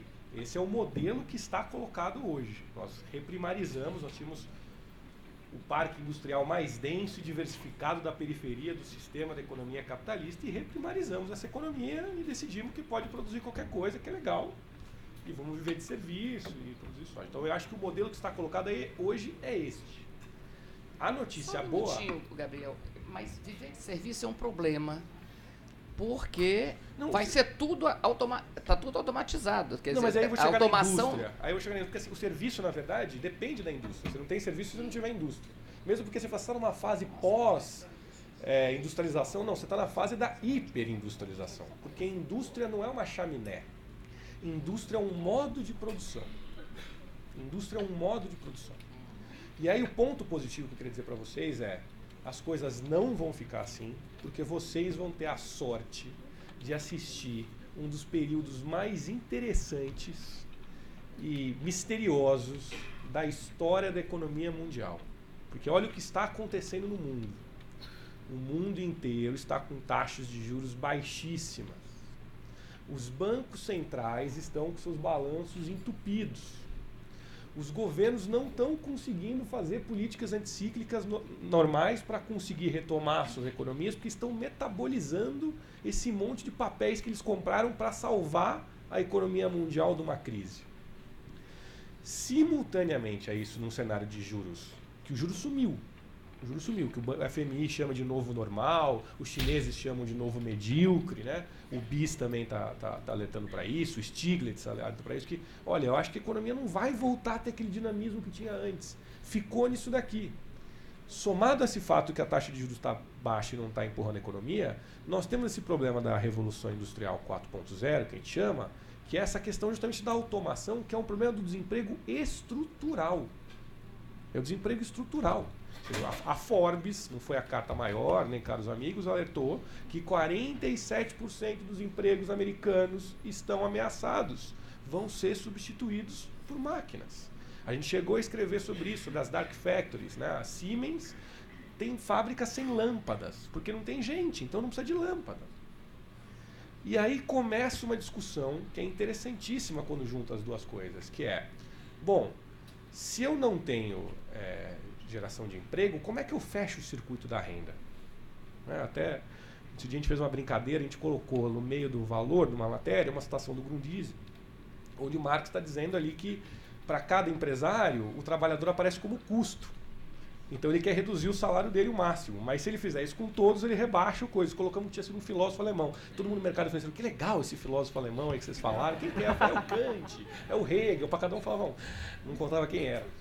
Mas, pô, boa essa observação do cara, fordista, o cara era meio fordista, esse cara. Então, esse problema da questão da formação da renda sem a figura do emprego é um problema essencial que está sendo enfrentado hoje. Do ponto de vista acadêmico e de política pública, que envolve essa questão do Estado que a norma está colocando. Se você pegar a discussão que está tendo na Holanda ou na Finlândia, é de programas de renda mínima, de assim, eu preciso dar dinheiro para a pessoa consumir. Dá dinheiro para o sujeito consumir. Porque ele, o que você quiser, pelo amor de Deus, consome. Porque a discussão que está ocorrendo hoje do reshore, que é, eu vou fazer através da indústria 4.0, tirar a vantagem competitiva dos asiáticos, que é ter uma mão de obra mais barata, então eu vou trazer para ser altamente automatizado, e por isso eu ainda estou mais próximo do polo de consumo e vou ganhar uma vantagem competitiva, ok, traz a indústria de volta. O Parlamento Europeu fez um estudo dizendo que nós perdemos 40% da participação da nossa indústria para a China, especificamente para a China. Precisamos fazer esse programa de reshore, mas depois quem volta a consumir? E aí tem um ponto que eu acho que é interessantíssimo para quem estuda moeda e quem estuda economia, que é o exemplo da renda mínima associado com o exemplo do helicopter money do nosso amigo Friedman e do Ben Bernanke, que era um exercício para dizer se você jogasse dinheiro de helicóptero em cima de uma ilha, que gerava, uma vila que geraria inflação e coisa e tal. E o Bernanke falou, talvez a gente tenha que passar por cima dos bancos e dar dinheiro direto para as pessoas consumirem. Agora, para banco eu posso dar dinheiro, tem toda uma ética nesse sistema que explica por que para banco. Agora, como é que eu dou dinheiro de graça para as pessoas nesse negócio chamado capitalismo? Sem trabalhar, porque trabalho é coerção, esse negócio de trabalho voluntário é tudo mentira. Trabalho é coerção no capitalismo. Como é que eu crio uma lógica onde eu dou dinheiro direto para as pessoas para fechar o circuito da renda? Isso é um dos maiores desafios que estão colocados, e se vocês tiverem a oportunidade de acompanhar, isso está colocado na The Economist, não estou falando de revistas, é a discussão que está ocorrendo nos bancos centrais. Como é que a gente volta a formar o circuito da renda? Porque nós temos os dois problemas, nós estamos com taxa de juros negativa e não está empurrando. E o desemprego é um problema estrutural, que cada vez menos vai ter essa coisa chamada emprego. Lógico que nós, aqui, com toda a barbaridade que nós fizemos de reprimarização da economia, estamos sofrendo muito mais. Né? Os asiáticos já estão falando assim, vai ter indústria 4.0, taca a pau nesse carrinho aí, vamos também fazer indústria 4.0 e é briga. Nós estamos discutindo, não tem problema, imagina, soja é legal, não estamos nem amigo secreto, lembra? Então, nós estamos completamente perdendo esse bonde dessa discussão. Estamos completamente perdendo. Devíamos estar fazendo essa discussão. Mas a única certeza que eu tenho é que assim, do jeito que está, não vai ficar. Nós estamos num momento, todos esses sintomas que o Pedro citou aqui, são sintomas de fratura e fadiga de um período histórico. Percebam, os Estados Unidos está preocupado em não reverter o quantitative easing para não apreciar a sua moeda. Os Estados Unidos nunca teve que se preocupar com desvalorizar a sua moeda para ter vantagem competitiva no comércio internacional. O presidente laranja de topete foi eleito porque ele está preocupado com a questão da competitividade do comércio internacional.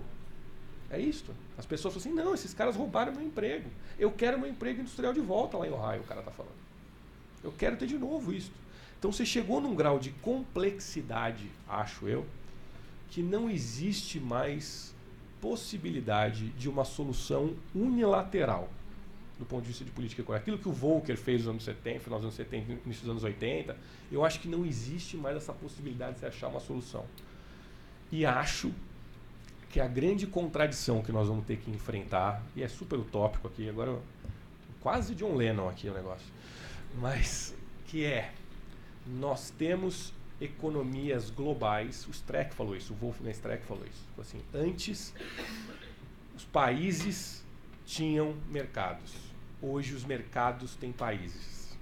Hoje são as empresas que têm países. Os países são adaptativos, as políticas dos países são adaptativas às políticas das empresas. Então hoje nós temos mercados globais e democracias nacionais. Esta convulsão que nós estamos assistindo nas eleições do mundo inteiro são convulsões desta contradição. Na minha cabeça é isso. Tiveram dois caras, além do John Lennon, que tiveram utopia com isso. Um que propôs uma clearing union, né, de tentar fazer algum tipo de coordenação internacional, e um outro que mandou uma galera se unir no mundo inteiro, né? Falou, se une aí, proletariado. Mas eu acho que a gente vai ter que pensar em algum tipo de solução um pouco mais arquitetada e que envolva enfrentar a arquitetura financeira internacional. Bom, falando em utopias, o Keynes também tinha a sua utopia, né? E que não se verificou.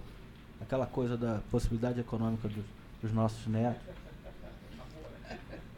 Não, na verdade é o seguinte, por que o capitalismo ele tem uma capacidade produtiva enorme e tem a capacidade de gerar uma desigualdade tão grande e de desempregar as pessoas, gerar uma miséria tão grande? Essa que é a discussão. E aí, qualificando, porque o Claudemir me provocou aqui, falar da ortodoxia, eu toquei num tema delicado, que eu sei que muitos que estão aqui nessa sala, eles se afiliam mais às teorias neoclássicas, à ortodoxia, de uma maneira geral. A minha crítica fundamental é o seguinte, a defesa do que eu chamo do neoliberalismo, da ideia da radicalização do mercado como regulador da vida das pessoas, ela é complicada no sentido seguinte, você naturaliza a desigualdade, eu coloquei isso e não expliquei. Você naturaliza a desigualdade social. Porque qual é a história? Se o mercado precifica bem o salário das pessoas, a remuneração das pessoas, então o que você ganha é o que você merece. A meritocracia que está mandando. Aí, se você não ganha nada, desculpa, você é um loser. Se você ganha mal, você é um loser. É isso que acontece. É por isso que a sociedade contemporânea está doente. Porque não necessariamente as pessoas são losers. Entendeu? Na verdade, é que o mercado não funciona adequadamente. Essa que é a questão. E nem sempre aloca todos os recursos, nem sempre o desemprego é culpa tua. Não é? Às vezes a desigualdade ela é, sim, excessiva. Se o mercado aloca tudo bem, se eu acho isso mesmo, então não tem injustiça social. Não tem injustiça. Tem uma situação que pode ser ruim, você fica com pena e tal, mas não é injusto. Tá? E o problema é que, na verdade, você deixar a regulação da vida das pessoas para o mercado, ela é complicada nesse sentido. E aí isso vai gerando um processo, que é um processo de diferenciação. Todo mundo quer se diferenciar do outro. Quer ser VIP, quer estar no camarote, não é isso? Quer ter uma vida que vai usar uma roupa diferente. É o processo que a gente vive, que a gente assiste, a nossa cultura é isso. Né? E mais grave, você começa a mercantilizar todas as esferas sociais. Isso vira uma coisa comum, um lugar comum. E qual é o problema? O problema é quando você começa a mercantilizar coisas que são fundamentais, por exemplo, a educação das pessoas, por exemplo, a saúde das pessoas, isso começa a dar problema. Porque só tem acesso à educação como mercadoria, à saúde como mercadoria, quem tem dinheiro. E aí gera problemas morais, que é difícil resolver. Por que uma criança pobre, quando nasce, tem uma chance de morrer muito maior do que uma criança rica quando nasce? Qual é a meritocracia que tem na criança rica ao nascer?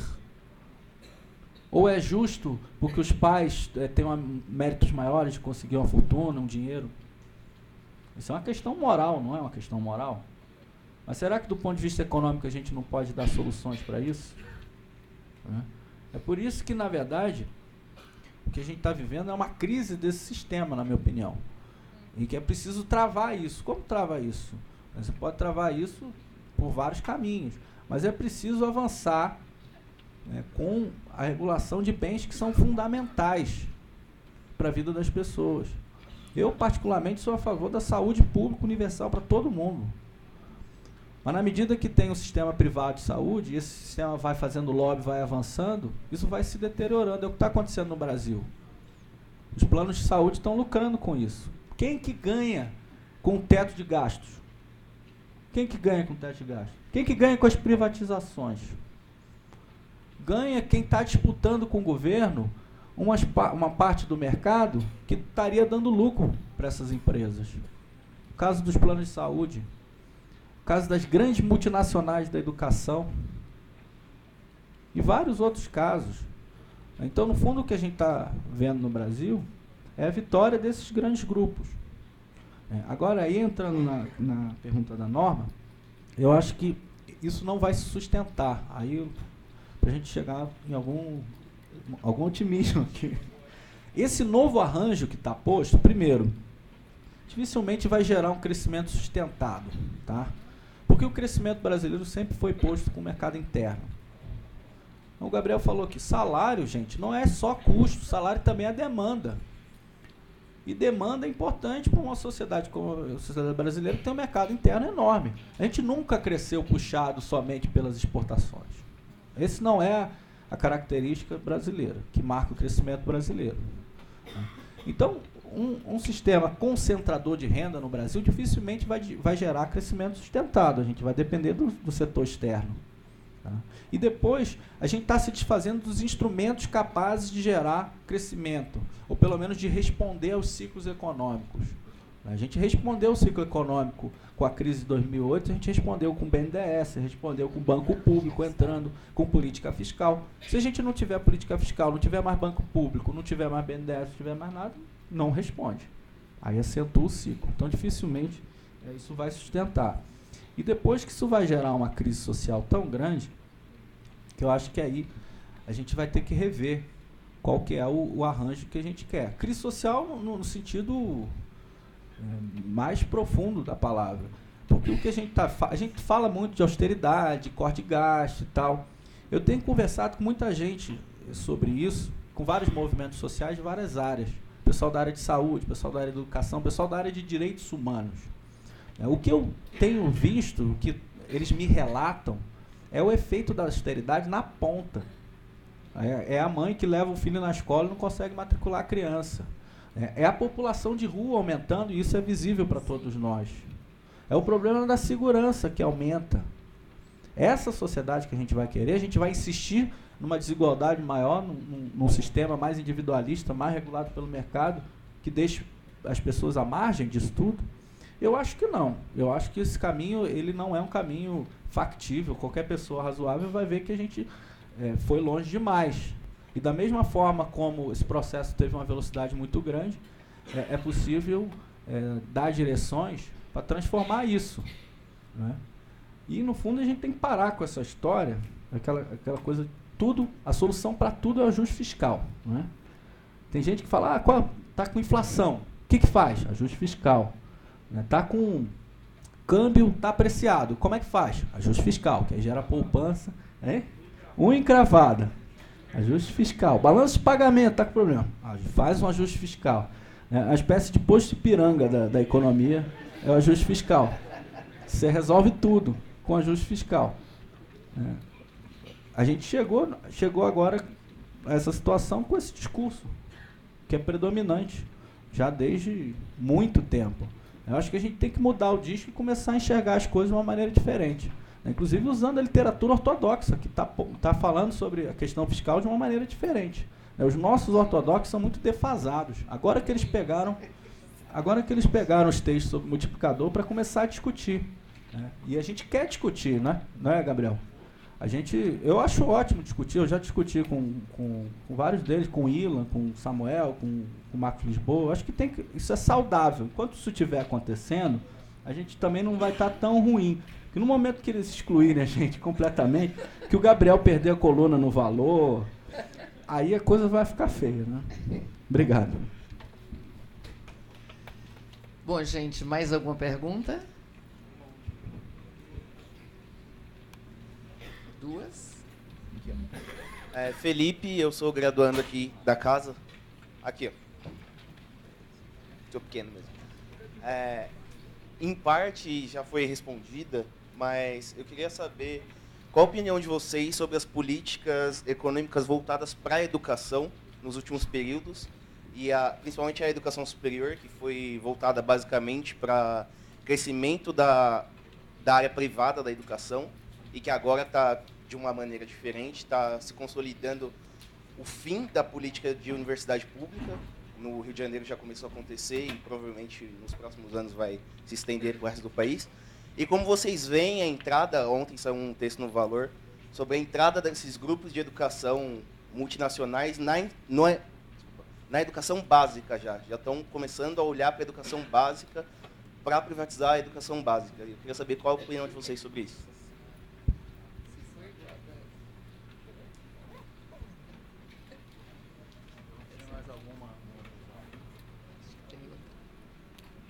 Opa, aqui é Marcelo, vou fazer a outra pergunta. Vocês estavam falando aqui sobre perspectivas, né? E acho que no momento internacional, no momento atual do cenário internacional, cabe uma seguinte pergunta. Se a gente olhar o exemplo, por exemplo, da Grécia, que a gente tem os relatos do Varoufakis sobre o que aconteceu quando ele tentou implementar uma política econômica aprovada em plebiscito, a população grega e a economia ficou refém do sistema financeiro internacional. Então, acho que há possíveis perspectivas teóricas e perspectivas reais. E acho que uma prescrição nossa de trazer para o debate, sem fazer uma distinção entre o que de fato se torna possível, de fato se torna implementável, em virtude tanto do cenário interno quanto de intervenção externa que a gente sofre, direta e indireta, acho que queria saber a opinião de vocês sobre assim, perspectivas reais. Quais são as nossas impossibilidades de implementação de política econômica no momento? Porque não é como se a gente tivesse total liberdade nesse quesito. Acho que nós temos que ter isso em mente também. Tem mais uma ali?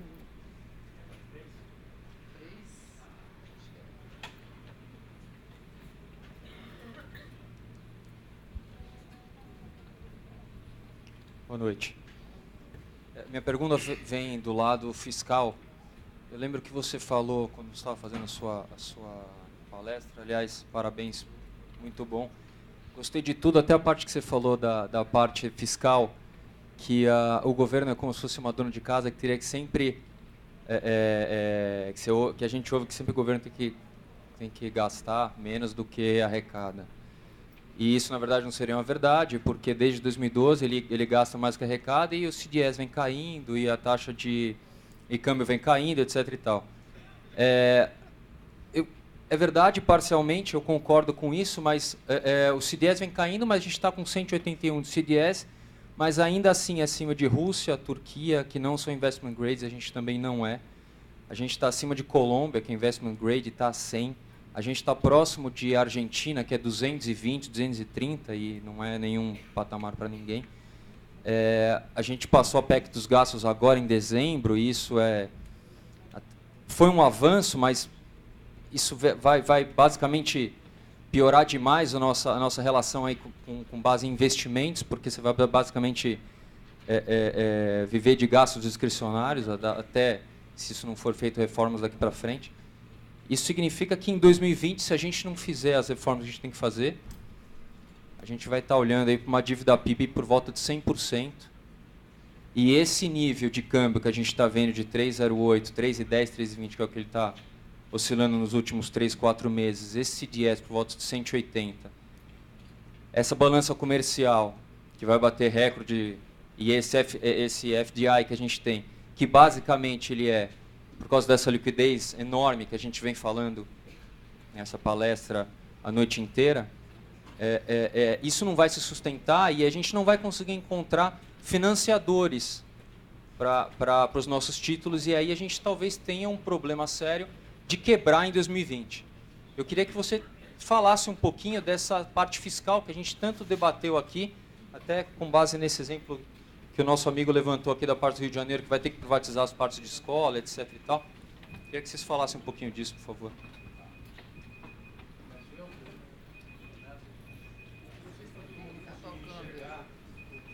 Esse gráfico aqui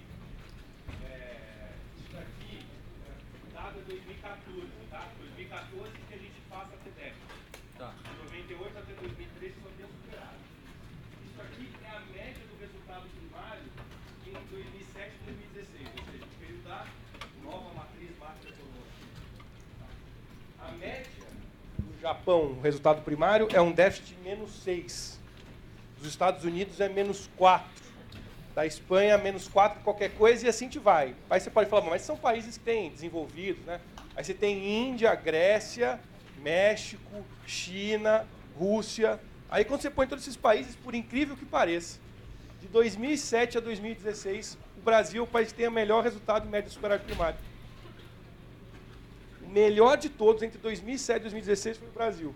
E o Brasil sustentou, neste período, a maior taxa de juros durante todo esse período. Quando eu olho a relação de endividamento, é a mesma coisa. Se eu pegar o Japão, é 250% do PIB.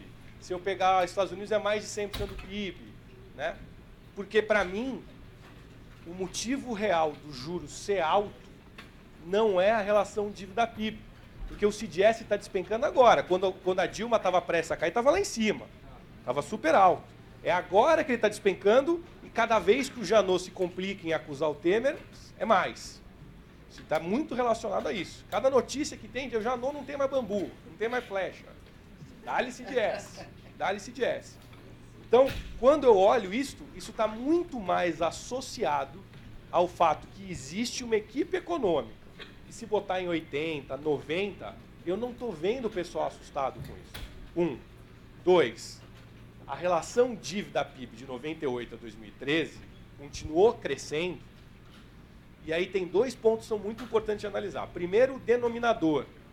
Teve gente que... Aí foi na Folha, eu me degladiei durante 1 mês e meio com um grande economista lá, para explicar que o denominador era importante para a relação dívida-PIB. Se o denominador começa a andar para trás, complica. Tem um problema. Tem um segundo problema que é, eu tive superávit primário durante todos esses períodos, mas eu tive um déficit nominal de 10%. Aí o cara fala assim, não, o Brasil gasta quase 1/3 de tudo que ele arrecada para se endividar, para pagar aquilo que ele gasta a mais. É lógico, eu tenho 30% de carga tributária, 10% é déficit nominal de juros, eu estou rolando dívida, isso chama-se rolar dívida. Eu estou tomando uma dívida nova para pagar a dívida velha. Então, eu tenho 10% de déficit nominal. O que realmente empurrou uma bola de neve durante este período foi PIB recuando, denominador caindo, juros dobrando. Então, o numerador cresce pelos juros, o denominador regride pela retração. É isso que aconteceu. E aí, isto é insustentável, lógico, é insustentável. Qualquer país que está com o PIB caindo 2% é insustentável. Mas agora, nós estamos tendo déficit primário de 160 bi, e eu não estou vendo as agências de rating vir falar para a gente que vão reduzir a gente. Não estou vendo. Não estou vendo mais o pessoal da Globo News falar que o país vai quebrar por isso. Também não estou vendo. Porque na minha cabeça, isso está associado muito mais a uma questão da sua moeda do que outra coisa. Os estados, você tem razão, e aí por isso que eu acho que a questão da PEC do teto não vai durar, porque no ano que vem, pensa o que vai acontecer. Ó. Vai ser um teto solar de gasto. Você vai ter um teto que vai ser corrigido pela inflação, primeiro da metade do ano, que vai dar 2. E os gastos vão estar crescendo pela inflação do ano que vem, que vai ser 4. Então você tem um baita chance do Brasil virar um grande Rio de Janeiro pela camisa de força que ele se colocou. E aí você não vai ter que fazer.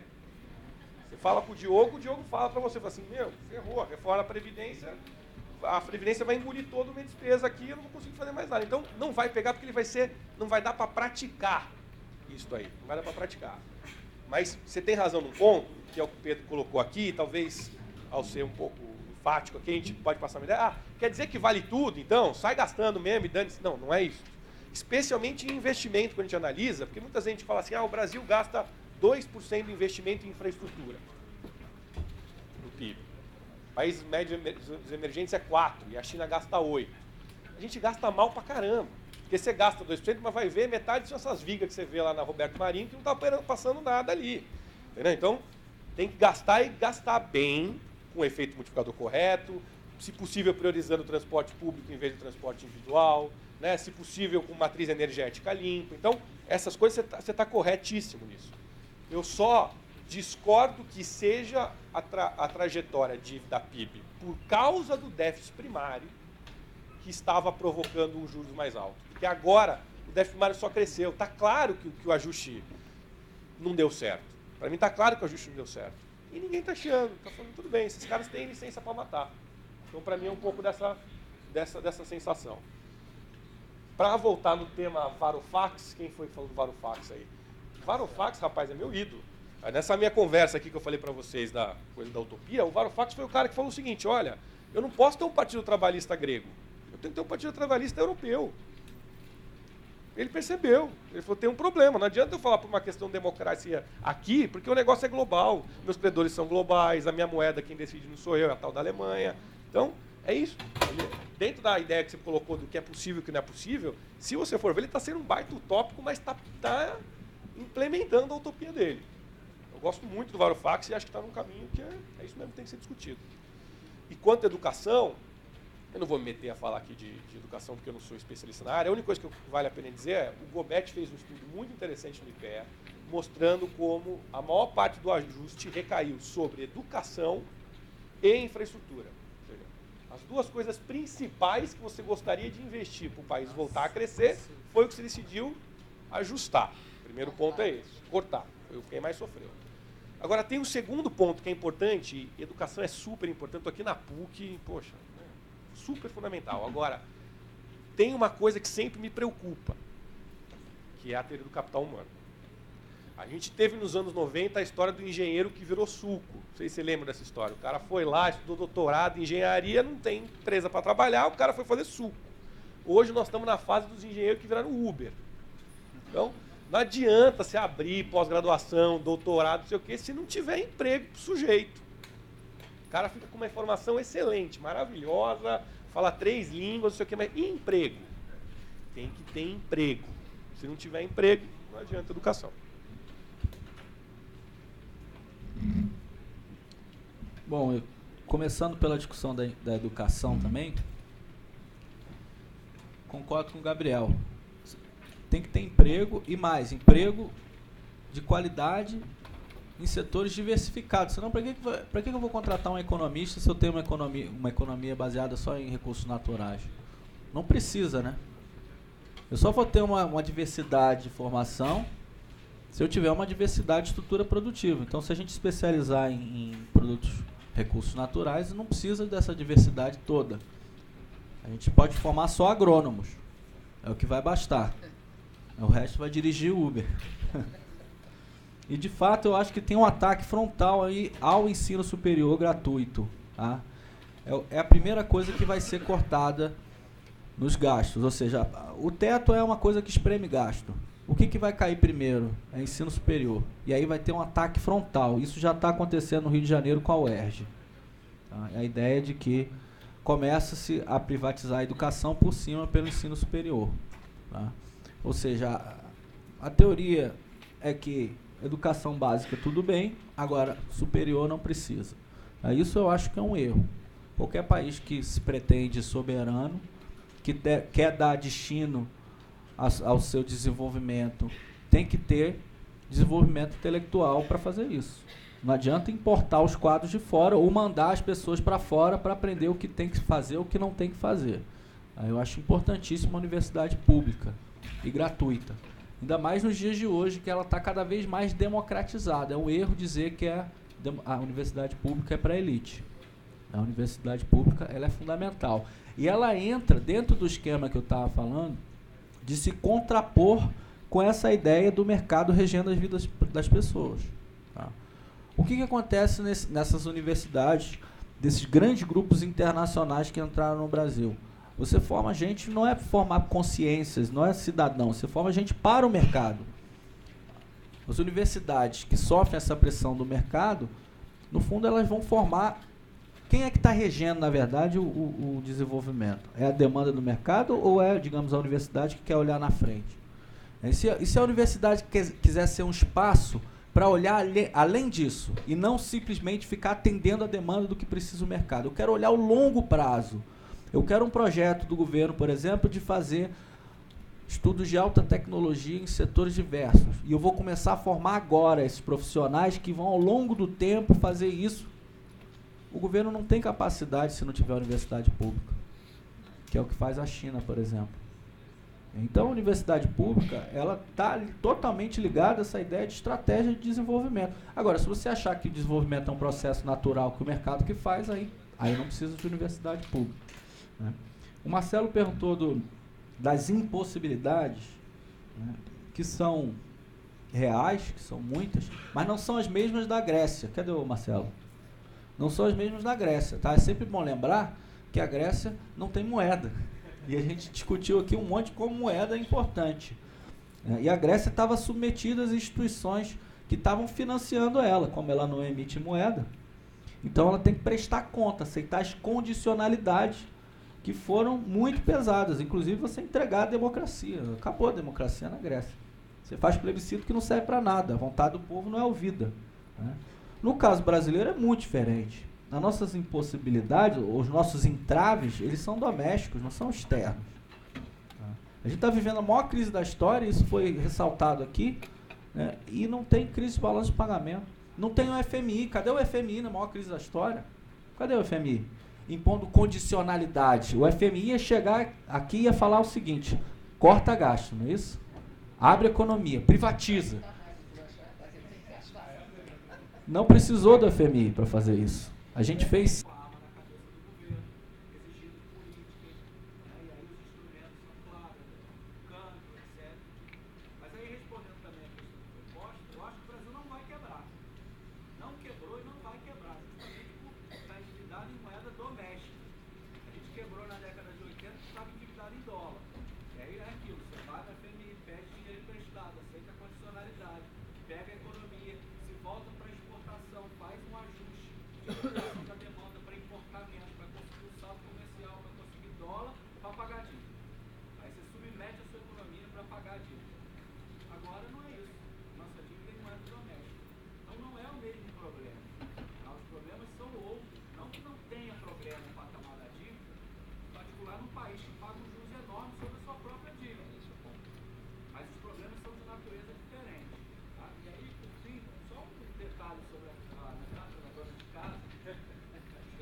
consegue emitir o título que todo mundo aceita no dinheiro que ela emite.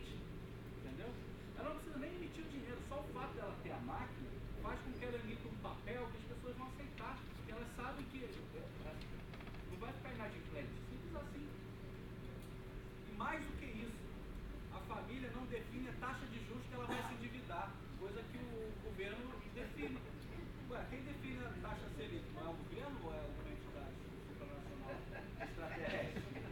Mercado. Não é o mercado. Teoricamente, Mas quando você vai independente, são os sábios ali que se reúnem entre eles, sabe? ou seja, essa comparação é esdrúxula. E o Estado, o governo, tem capacidade de enfrentar a situação de uma maneira diferente. Eu vou falar uma última coisa. Além da comparação ser esdrúxula, eu vou falar mais do que isso. O Estado tem que fazer o contrário das famílias. Não tem que fazer igual às famílias. As famílias, na hora da crise, apertam o cinto. Por motivo óbvio. Veio a crise, você não sabe o que vai acontecer, eu ia fazer uma obra no meu banheiro, vou deixar o banheiro do jeito que está, vou deixar para depois. Não vou gastar. Não vou comprar uma televisão de tela plana. Vou cortar gasto. A família faz e é super racional. Para a empresa também é super racional. O que o governo tem que fazer é o contrário. Quando a família para de gastar, quando a empresa para de gastar, aí sim que é hora do governo gastar. E no momento que as famílias estão gastando um monte, que as empresas estão gastando um monte, aí é o momento de recuar o gasto público. Porque a economia está superaquecida, o problema de capacidade ociosa, o problema de emprego. Se você utiliza plenamente a capacidade da economia, o Estado tem um multiplicador menor, é o que eu falei um tempo atrás para vocês. Então tem que gastar. Aí pode contrair gasto. Mas no momento da crise, você tem um monte de gente desempregada.